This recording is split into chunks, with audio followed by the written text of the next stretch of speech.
I married a man who gave me everything, except the one thing I didn't know I craved: desire. His brother's eyes saw through me in ways my husband never did. And when the storm came, everything changed. A story of forbidden feelings, quiet passion, and the moment one woman dared to follow her heart. Please don't forget to subscribe and comment. What would you do if your heart betrayed your vows? I still remember the scent of jasmine the night I said yes to marrying Ryan Caldwell. Everything about him felt safe. His promises, his career, the house he built for us before we even had a wedding date. To most women, that kind of stability would have been enough. Maybe it should have been for me too. But what no one told me about stability is how quietly it can silence your heartbeat. When I married Ryan, I wasn't in love.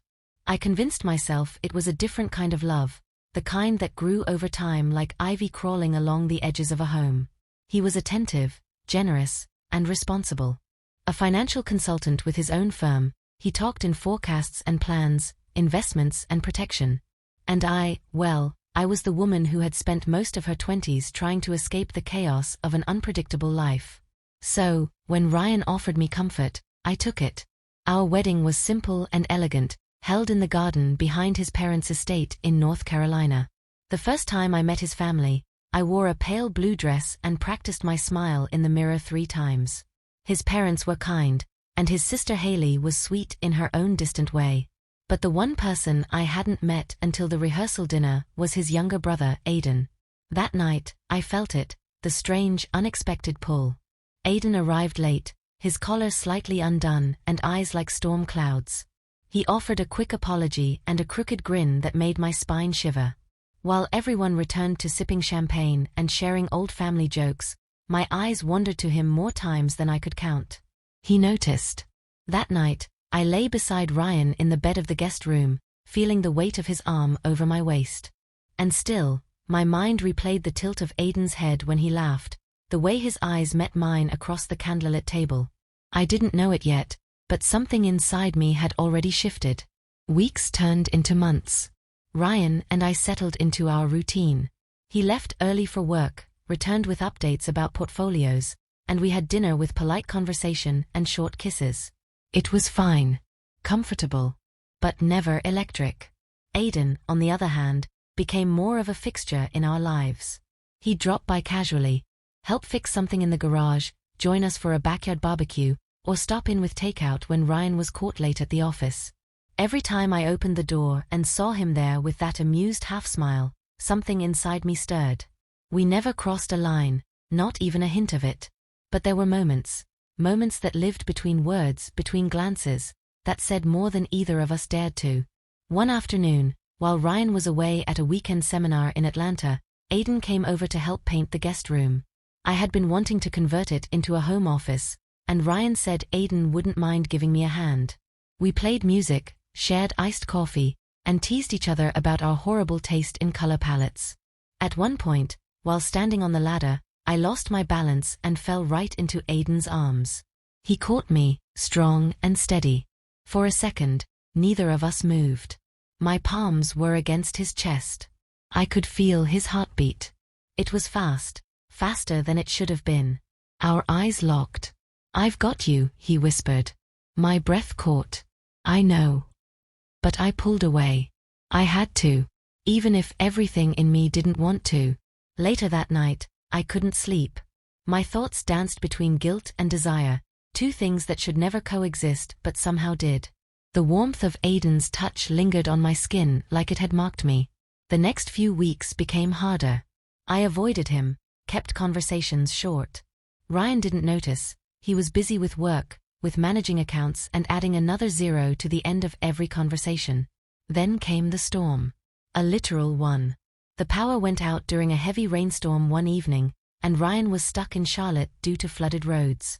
I was home alone, trying to light candles and stay calm as the wind howled around the house. And then, the doorbell rang. Aiden. He stood there drenched in rain, holding a flashlight and a soaked duffel bag. "I figured you wouldn't want to be alone." I hesitated for only a moment before stepping aside. "Come in." We made tea on the gas stove, shared stories in the candlelight. It felt dangerously intimate, The way the storm cocooned us, isolating us from everything outside. He reached for my hand without asking. I try not to be around you too much, he said quietly. Because when I am, I forget what's off limits. My breath faltered. I know I shouldn't say that, he continued. But I can't pretend anymore. I see the way you look at me. I feel it too. I pulled my hand back. This can't happen. I know, he whispered, eyes dark. But I also know you don't love him the way you're supposed to. I wanted to lie. I wanted to say I did. But the words never came. We didn't kiss. We didn't touch again. But that night changed everything. It cracked something open. After the storm, things were different. I began noticing how quiet Ryan had become, how our conversations had turned into recitations. I also noticed how my heart didn't flutter when he touched me, how I craved Aiden's gaze more than my husband's embrace. The guilt was unbearable. But it was also tangled with something even stronger, longing. One evening, after another dinner filled with silence, Ryan asked, "Are you happy?" I was surprised. Why would you ask that? You've been somewhere else lately. Not just your body, your eyes. I looked at him. He deserved better than a lie. I don't know if I ever was, I said softly. He didn't speak for a long time. Then, almost in a whisper, he said, I knew. Deep down. I just hoped I could be enough. I cried that night. For Ryan. For me. For the life I had tried to force into place. We didn't separate right away. We tried. Counseling. Date nights. But nothing reignited what never really sparked in the first place. Eventually, we agreed to go our separate ways, with kindness, with understanding. Months later, after the papers were signed and I moved into my own apartment, I saw Aiden again. He showed up at my doorstep like he had that night of the storm. But this time, there was no rain. No guilt. Just us. He didn't say a word. He simply looked at me, waiting for permission. I stepped aside. He came in. And this time, we didn't pretend. There was nothing rushed in the way he touched me. It was careful, reverent, like he'd been waiting for this moment for far too long. We didn't need to speak much. Our bodies said what our mouths had been afraid to. It wasn't wild or reckless. It was slow, intense. Every glance, every breath shared between us was soaked in all the moments we had held back. In the quiet after, wrapped in his arms, I whispered, "You made me feel alive again." He brushed my hair from my face, eyes warm and full of something deeper than desire. "You always were. You just forgot." Now, when I think back on my marriage to Ryan, I don't regret it. He gave me safety when I needed it. He gave me a foundation. But sometimes, you outgrow the shelter you once sought. Sometimes, love doesn't come wrapped in plans or promises. Sometimes, it arrives quietly, in a brother's eyes. And you don't truly see until you dare to look back.